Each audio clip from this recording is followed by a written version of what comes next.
दोस्तों नमस्कार।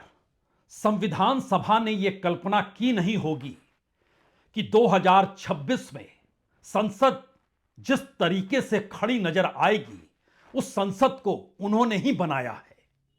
और तो और आजादी के बाद इस देश के किसी प्रधानमंत्री ने कभी यह कल्पना की ही नहीं होगी कि 2026 में एक ऐसी संसद होगी जिसके भीतर महात्मा गांधी की छवि तार तार होगी, जहां पर देश के पहले प्रधानमंत्री जवाहरलाल नेहरू को बदचलन करार दे दिया जाएगा। और देश के तमाम प्रधानमंत्रियों के पास इससे पहले ना तो कोई दृष्टि थी, ना कोई विजन था, ना कोई सोच थी। यानी कोई प्रधानमंत्री इससे पहले इस देश को बना ही नहीं रहा था। और बदचलन की कड़ी में इंदिरा गांधी का नाम भी शामिल होगा। कोई सोच न रखने वालों की कड़ी में चाहे वो शास्त्री हो, चाहे राजीव गांधी हो, चाहे मनमोहन सिंह हो, चाहे कोई भी प्रधानमंत्री हो, कोई कहीं टिकेंगे ही नहीं। किसने यह कल्पना की थी कि दरअसल खुले तौर पर इसी पार्लियामेंट के भीतर प्रधानमंत्री यह कहने से चूकेंगे नहीं कि दरअसल पुश्तैनी चोर है गांधी परिवार। यह कल्पना के परे की परिस्थिति है। और इन परिस्थितियों के बीच एक झटके में मौजूदा वक्त में विपक्ष के नेता राहुल गांधी को एक शब्द भी बोलने ना दिया जाए, तो यह सवाल बहुत बड़ा हो चला है कि इस संसद के भीतर सिर्फ सत्ताधारी सांसद ही बचेंगे या फिर विपक्ष के लिए अब यह संसद बैठने की जगह रही ही नहीं। क्योंकि आप किसी को किस तर्ज पर कौन सा पाठ पढ़ा सकते हैं, कैसे बतला सकते हैं कि मानवता चीज क्या होती है, कैसे बतला सकते हैं कि सभ्यता का मतलब होता क्या है, और कैसे कोई किसे समझा सकता है कि इस देश में लाखों लोगों ने अपनी जान इस देश की आजादी के लिए दे डाली कि आने वाले वक्त में भारत आजाद हाथों में होगा, जो इस देश की रचना करेंगे। और वो पूरी प्रक्रिया धीरे धीरे अतीत को ही खत्म करने की दिशा में इस तरीके से बढ़ जाए कि 2047 में भारत विकसित हो जाएगा। और उस विकसित होने के रास्ते में अब किसी की कोई आवाज सुनाई देनी नहीं चाहिए। क्या यही परिस्थिति धीरे धीरे अब स्पीकर तक आके खड़ी हो गई है? लोकसभा के स्पीकर ओम बिरला, इससे पहले याद कीजिएगा तो राज्यसभा में जब वहां के सभापति धनखड़ हुआ करते थे, तो उस वक्त भी यह सवाल बहुत बड़ा था कि ऊपरी सदन में यानी राज्यसभा में किसी को बोलने की इजाजत होती ही नहीं है। और एक प्रक्रिया के तहत विपक्ष ने तय किया कि अब बहुत हुआ, अब महाभियोग लाया जाए। सवाल है, महाभियोग लाने के बावजूद भी सभापति बने रह सकते हैं, लेकिन दुनिया में एक मैसेज तो जाएगा कि इस देश के भीतर संसद चलती कैसे है। लेकिन अगला सवाल फिर आपके दरवाजे को खटखटा रहा है। दुनिया तो जान चुकी है यह देश की सरकार चलती कैसे है, जब खुले तौर पर अमेरिका निर्देश दे कि तेल आपको अब हमसे खरीदना है, रशिया से नहीं खरीदना है। और जब देश के कैबिनेट मिनिस्टर, कॉमर्स के मिनिस्टर से पूछा जाए बताइए क्या वाकई रशिया से तेल बंद होगा, तो वो कहते हैं मुझे नहीं मालूम। आप विदेश मंत्री से पूछिए, विदेश मंत्री से पूछा जाता है तो वो कहते हैं मुझे नहीं मालूम, मैं तो इस डील में हूं ही नहीं, वो तो कॉमर्स मिनिस्टर पीयूष गोयल हैं, आप उनसे पूछिए। तो दुनिया तो जान चुकी है। यहां पर एक सवाल और बड़ा होता है। वो सवाल है, किसी भी देश के भीतर क्या किसी एक ऐसे शख्स को तानाशाह विदेशी ताकतें बनाकर अपना हिस्सा साध लेती है, क्योंकि उन्हें सिर्फ एक व्यक्ति से डील करना है और वो व्यक्ति 140 करोड़ लोगों का जिक्र करके दुनिया के सबसे बड़े लोकतांत्रिक देश की परिस्थितियों को रखता चला जाए। शायद इसीलिए अब अगला सवाल लोकसभा के स्पीकर ओम बिरला का है। विपक्ष ने फिर तय किया कि अब महाभियोग लेकर आया जाए। बैठकें शुरू हुई, बातचीत शुरू हुई, क्योंकि पहली बार इस देश के संसद के भीतर प्रधानमंत्री की जान को खतरा हो जाए, और वह भी महिला सांसदों के जरिए। तो महिला सांसदों ने भी कहा कि दरअसल स्पीकर को आने वाले वक्त में कौन कैसे याद करेगा, अब यह स्पीकर को सोच लेना चाहिए। ऐसी परिस्थिति बन चुकी है जहां पर लगता है कि असल में स्पीकर पूरे तरीके से उस सत्ता के साथ ही खड़े हैं, उस पॉलिटिकल पार्टी के साथ ही खड़े हैं, उनके इशारे पर ही काम कर रहे हैं कि उनके सामने कोई मुश्किल ना आए। दरअसल ये एक पूरा सफर है और इस सफर में होते होते बात आज वहां तक पहुंच गई जहां पर पार्लियामेंट के भीतर राहुल गांधी खड़े होते हैं और कहते हैं कि स्पीकर ने वादा किया वह मुझे बोलने देंगे। लेकिन उन सब के बीच स्पीकर ओम बिरला तो नहीं है, उनकी जगह जो बाकी लिस्टेड डिप्टी स्पीकर के तौर पर जो नेताओं की मौजूदगी होती है उसमें से कोई एक बैठा है और संसदीय मंत्री खड़े होकर कहते हैं नहीं नहीं, आपसे कोई वादा नहीं किया गया, मैं भी वहां पर था। यानी मैसेज बहुत साफ है, पार्लियामेंट का रुख वही होगा जो मौजूदा सत्ता सरकार चाहती है। पार्लियामेंट के भीतर कौन बोलेगा? जो मौजूदा सत्ता सरकार चाहती है। पार्लियामेंट के भीतर अब कैसे कैसे शब्दों का इस्तेमाल होगा और किस किस को निशाने पर लिया जाएगा, राजनीति उस मुहाने पर आकर खड़ी हो गई। राजनीति तो अतीत को साधते हुए भविष्य के लिए इस देश की रचना करती है, जहां पर लोगों के मुश्किल हालातों का जवाब इस देश में चुने हुए नुमाइंदों को पार्लियामेंट के भीतर बैठकर उनके सवालों का जिक्र करना होता है। लेकिन इस देश के भीतर ऐसा पहली बार लगा, इससे पहले कोई भी प्रधानमंत्री था ही नहीं। वो एक ऐसी सिचुएशन में था जिसके लिए अंग्रेजी में शब्द है बॉर्डम, और इस देश की जनता भी उस दौर में बॉर्डम ही थी। इस परिस्थिति में पार्लियामेंट आकर खड़ी हो गई। तो सवाल महाभियोग का है, सवाल धनखड़ की तर्ज पर ओम बिरला को उससे पहले ही दरकिनार करके एक नई राजनीतिक परिस्थितियों को खड़ा राजनीतिक सत्ता कर देगी, इसका है। हमें लगता है सबसे पहले आज जो पार्लियामेंट के भीतर विपक्ष का नेता जो खड़ा होकर कहता और बिना लाग लपेट के तुरंत संसदीय मंत्री खड़े होकर कहते हैं गलत कह रहे हैं। 1 घंटा पहले स्पीकर साहब के पास हम गए, मैंने member of the house went, and speaker committed to us,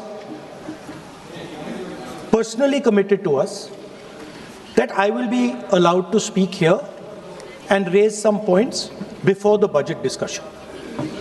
Now, you are going back on your word. So I'd like to know, am I allowed to speak those points or not? ये अभी राहुल गांधी जी ने कहा वो 100% सही नहीं है। Speaker ने commitment नहीं किया है।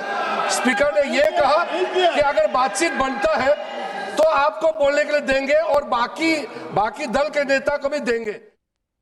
दुनिया के सामने भारत की कौन सी छवि इस दौर में अमेरिकी निर्देश भर को लेकर नहीं, बल्कि भारत के भीतर की लोकतांत्रिक परिस्थितियों को लेकर बन रही है, या फिर जो बन रही है उसको बनाए रखने के लिए इस वक्त वह ताकतें जो इस देश को अपने हिसाब से अब चलाना चाहती है या जो भी चाहती है, उसके लिए क्या एक मुहर लग चुकी है? सवाल पार्लियामेंट के भीतर एलओपी को अब बोलने देने भर का नहीं है। सवाल तो यह है, खुद प्रधानमंत्री ने अपने भाषण में कहा कि दरअसल इससे पहले कि कोई भी प्रधानमंत्री के पास इस देश को बनाने और गढ़ने का कोई विजन नहीं था।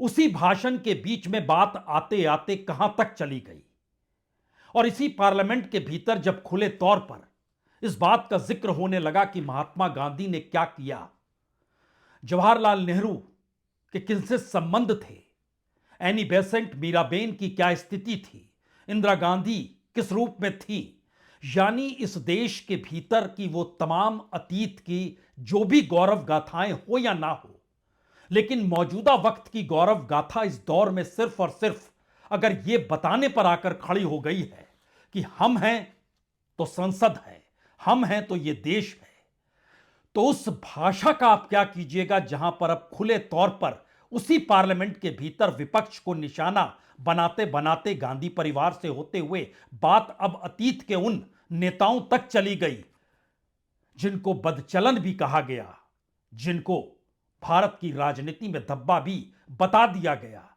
लेकिन सब कुछ चल रहा है। तो क्या यह महाभियोग की परिस्थिति कुछ आगे ले जाएगी या नहीं ले जाएगी?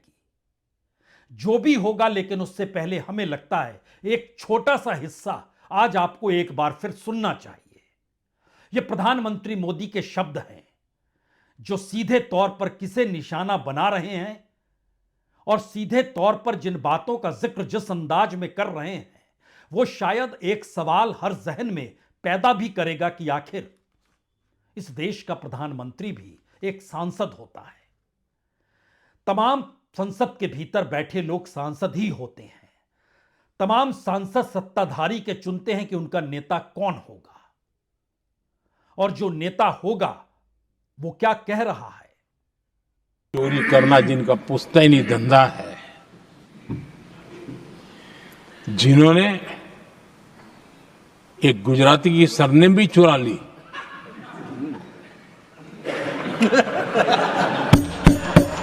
महात्मा गांधी की सरनेम चुरा ली,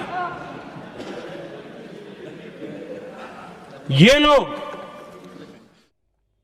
प्रधानमंत्री के ये शब्द राष्ट्रपति के अभिभाषण पर दिए गए धन्यवाद प्रस्ताव में वह हिस्सा है जो बहुत छोटा सा है, लेकिन बहुत ही इस देश की परिस्थितियों को पूरे अंदरूनी तौर पर उगाड़ कर रख देने वाला है। यानी एक ऐसी परिस्थिति है जिसमें भारत की तमाम परिस्थितियां दुनिया के सामने कितनी नेकेट हो सकती है, शायद यह उसका एक प्रतीक है। तो उसके बाद पार्लियामेंट के भीतर कौन सा सांसद क्या कहता है और स्पीकर क्यों बोलने नहीं दे रहे हैं विपक्ष के नेता तक को, यह सवाल हो सकता है अब आपको छोटा लगने लगे, क्योंकि यह सवाल वाकई बड़ा है कि महाभियोग एक प्रतीक भर बच गया, या फिर महाभियोग भी लाएंगे तो भी इस वक्त में सत्ताधारी ये चुनौती देने को तैयार हैं। आपको जो करना है करिए, बहुमत तो हमारे पास खड़ा है। यकीनी तौर पर बहुमत होता है, लेकिन याद कीजिए भारत के अपने संसदीय इतिहास में इससे पहले 1954 में, 1966 में और 1985 में 3 बार ही स्पीकर के खिलाफ महाभियोग लाया गया। तीनों बार खारिज हुआ, लेकिन ये 3 तारीखें दर्ज है। तो क्या यह महज एक चौथी तारीख होगी, या फिर एक ऐसी परिस्थिति इस देश के भीतर बन रही है जहां पर तमाम संवैधानिक और संसदीय हथियारों का इस्तेमाल विपक्ष करते हुए अब धीरे धीरे उस संसद से बाहर निकलते चला जाएगा, जहां पर अब उसे समझ में आ चुका है संसद के भीतर रहेंगे तो ना कुछ कह सकते हैं और ना ही उनकी सुनी जाएगी। तो इस पार्लियामेंट के भीतर इस देश के कितने बड़े लोगों से जो वोट मिले लोगों को और उनके प्रतिनिधियों की बात सुनने को तैयार नहीं, उसके बावजूद भी अगर एक ऐसी परिस्थिति आकर बन चुकी है जहां सत्ता बेखौफ है, तो इसके मतलब मायने क्या है। इन मतलब मायनों के मतलब पे आए उससे पहले एक पत्र और देखिए। यह पत्र दरअसल उन महिला सांसदों ने स्पीकर को लिखा और कहा कि देखिए आपका जो व्यवहार है वो ठीक नहीं है। आप प्रधानमंत्री मोदी की अनुपस्थिति का बचाव करते हैं और ये कहते हैं कि उनकी जान को खतरा है महिला सांसदों से, और बीजेपी के दबाव में आकर महिला सांसदों के खिलाफ आप गंभीर आरोप लगाते हैं। इन महिला सांसदों ने अपने पत्र में यह लिखा है कि दरअसल लोकसभा से प्रधानमंत्री मोदी की अनुपस्थिति हमारे किसी खतरे के कारण नहीं थी, बल्कि यह उनके डर का परिणाम था। उसके बाद लिखा, हम आपके पद और आपके व्यक्तित्व का पूरा सम्मान करते हैं, किंतु यह स्पष्ट है कि आप सत्तारूढ़ के निरंतर दबाव में हैं। हम आपसे एक बार फिर आग्रह करते हैं कि आप लोकसभा के निष्पक्ष संरक्षक के रूप में कार्य कीजिए। हम इस प्रयास में आपके साथ खड़े रहेंगे और आपका समर्थन करेंगे। यह बात सांसदों को कहनी पड़ रही है, महिला सांसदों को जो बीजेपी की नहीं है, विपक्ष की है, कांग्रेस की है। और इसीलिए लिखते लिखते वो यह भी लिख गई कि दरअसल इतिहास आपको उस व्यक्ति के रूप में याद रखे जो कठिन परिस्थितियों में सही के साथ खड़ा था और राष्ट्रपति और राष्ट्र हित में संवैधानिक मर्यादाओं को बनाए रखे हुए था। इतिहास आपको उस व्यक्ति के रूप में याद ना रखे। वो चेता रही हैं कि आपको इतिहास इस रूप में बिल्कुल याद ना रखे जिससे दबाव के आगे झुककर लोकतांत्रिक मूल्यों को कमजोर किया गया और देश के लोकतांत्रिक ताने बाने को क्षति पहुंचाई गई। देश का ताना बाना इस दौर में टूट चुका है क्या? क्योंकि सरकार जिस घोड़े पर सवार है उसमें वह बिल्कुल चाहती है कि सब कुछ उसके अनुकूल रहे। बात होते होते यहां तक पहुंच गई कि इस देश के भीतर जो प्रधानमंत्री केयर्स है, अब उस पर भी कोई सवाल नहीं पूछ सकता है। आप कोई सवाल कर ही नहीं सकते हैं। वो पैसा कहां गया, किस रूप में आया, क्या उपयोग किया गया, कोई सवाल नहीं। यानी हर जगह सरकार उस बैरिकेड को ला रही है जहां पर सत्ता में रहने की ताकत उसको संविधान से मिलती है और संविधान के तहत विपक्ष को मिलने वाले अधिकार या इस देश की जनता को मिलने वाले अधिकार वो गायब कर देती है। ताकत की यह परिभाषा इससे पहले कभी किसी ने देखी समझी नहीं थी।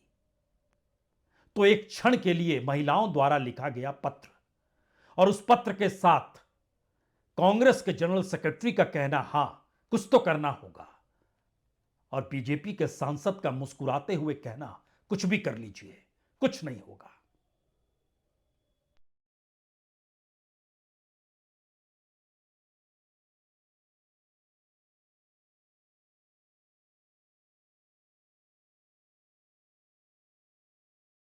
See, in this session, leader of opposition is not being allowed to speak anything in this house. You can see that the government side can say anything. With the derogative remarks, they can attack anybody, those who are not alive also. And the Honorable Speaker himself is making allegation against the Congress women MPs. आपको लगता है कि विपक्ष में कोई हिम्मत है, ताकत है, हैसियत है? आप ये सोचो कि जब उनको पता है कि कुछ होना नहीं है तो मीडिया के सुर्खियों में बने रहने के लिए कुछ तो करना है ना। यह देश चला कहां से था और कहां पर आकर खड़ा है, सारा नजारा आपकी आंखों के सामने है। सत्ता मदमस्त है, उनके स्पीकर को कोई छू नहीं सकता है। महाभियोग लाना चाहते हैं तो ले आइए। इस देश में तो विपक्ष की मान्यता बची ही नहीं है और हम, ताकत हमारे पास है, सत्ता हमारे पास है, हमने तमाम उपाय कर रखे हैं कि सत्ता में हम बरकरार रहें। वो चाहे ईडी के जरिए हो, चाहे एसआईआर के जरिए हो, चाहे इस देश में उठते हुए सवालों को ना उठने देने की प्रक्रिया हो, चाहे इस देश का फोर्थ स्टेट यानी मीडिया, उसके जरिए भी कोई सवाल ना पूछे जा रहे हों और इस देश के प्रधानमंत्री को पत्रकारों के सामने आकर खुली प्रेस कॉन्फ्रेंस ना करने की सोच आ चुकी हो। जिस स्थिति में आएंगे उस स्थिति में जाएंगे और यह परिस्थिति धीरे धीरे जब विपक्ष के नेता राहुल गांधी को ही ना बोलने देने की परिस्थिति में लाकर खड़ी कर चुकी है, तो अब बचा कौन? न संसद के भीतर कोई बचा, न संसद के बाहर कोई बचा। महाभियोग, इसका मतलब तो यह होता है कि 50 सांसद जो हैं समर्थन कर दें, वो अर्जी डल जाएगी। वो अर्जी डल जाएगी तो उस पर 14 दिन के बाद चर्चा हो सकती है। हां, जब चर्चा होगी तब उस वक्त स्पीकर की मौजूदगी नहीं होगी, कोई दूसरा शख्स उस कुर्सी पर बैठे होगा, जैसे बीते आज बैठा, बीते 3 दिनों में बैठा, कोई भी आकर बैठता था और उसके बाद स्पीकर ओम बिरला नहीं रहते थे, बल्कि उनकी अनुपस्थिति में जो जो पैनल में है वो आकर बैठते थे। तो इसी तरीके से कोई बैठ जाएगा, चर्चा होगी, उसके बाद वोटिंग होगी। वोटिंग होगी, खारिज हो जाएगी। खारिज हो जाएगी तो स्पीकर वही के वही। तो क्या उसके बाद फिर भी आप पार्लियामेंट में बैठेंगे? शायद यहीं से सबसे बड़ा सवाल इस वक्त इस देश के सामने खड़ा हो चुका है और विपक्ष को लेकर तो बिल्कुल। विपक्ष की नैतिक परिस्थितियों को भी समझना होगा। वह चुनाव जीत नहीं सकती है। चुनाव ना जीतने के परिस्थिति क्या उनको जनता के साथ जोड़ नहीं पा रही है? यह जनता के वोट को भी सरकार ने अपने अनुकूल हथियाने के लिए एक पूरी की पूरी लकीर खींच डाली है, उसकी अपनी व्यवस्था कर ली है? या इस देश के भीतर वैकल्पिक सोच सवालों के जरिए जो उठती थी उसको ही खत्म कर दिया गया? तो फिर सवाल करेगा कौन? और जब लोकतांत्रिक परिस्थितियों में सवाल ही नहीं होगा तो जो है वो है, फिर कुछ भी नहीं बचा। और यह परिस्थिति धीरे धीरे इतनी ताकत मौजूदा सत्ता को दे देती है कि वो महात्मा गांधी को निशाने पर ले ले। वो नेहरू को बदचलन कहने से कतराए नहीं। इस देश के पुराने तमाम प्रधानमंत्रियों के पास इस देश को गढ़ने के लिए कोई सोच थी ही नहीं, यह कहने में हिचके नहीं। और फिर भी विपक्ष की मौजूदगी संसद में होगी। शायद महाभियोग एक आखिरी हथियार है जिसके जरिए मैसेज तो दिया जा रहा है, लेकिन बात संभल नहीं रही है। और बात संभलेगी कैसे जब इस देश की जनता की खामोशी इस वक्त सिर्फ टकटकी लगाकर उस तमाशे को देख रही है जो तमाशा हर दिन पार्लियामेंट के भीतर हो रहा है। उसे पता है कि उसके अपने इलाके का सबसे बड़ा शख्स अगर वो सत्ता के साथ खड़ा है तो उनके अनुकूल है, अगर वो सत्ता के विरोधी है तो फिर उसी के पास ताकत नहीं है, तो वो हमें कौन सी परिस्थिति में क्या चीज मुहैया करा दे। लेकिन दो तीन सवाल बड़े मायने रखते हैं। इस देश के भीतर जनता की सामाजिक आर्थिक परिस्थितियां, नफरत और टकराव का भाव, धर्म और जाति के आश्रय बात निकलते निकलते अपने ही समाज के भीतर एक टकराव की परिस्थितियों को पैदा कर चुकी है। वो शंकराचार्य वाला मसला हो या फिर मोहम्मद दीपक का मसला हो। सवाल है जब अपने से अपने टकराने लग जाएं और उस सब के बावजूद भी सत्ता यह मैसेज देने में कामयाब रहे कि देखिए हम सही हैं, तो इससे भी बड़ा मैसेज यह है कि लोकतंत्र के मातहत जो संवैधानिक हथियार होते हैं वो इस दौर में कुंद पड़ गए या उनको या उनकी धारा को मोड़ दिया गया है। वो सिर्फ और सिर्फ सत्ता ही है, और सत्ता का मतलब इस दौर में नौकरशाही है, संपादकों की कतार है। इस दौर में संवैधानिक इंस्टीट्यूशंस हैं, और इस दौर में संसद भी आकर खड़ी हो गई जहां पर स्पीकर नहीं बोलने की इजाजत देगा और पूरा विपक्ष कुछ नहीं कर सकता है सिवाय इसके वो बाहर खड़े होकर इस तरीके से नारे लगाते हुए एक बैनर लेकर खड़ा हो जाए।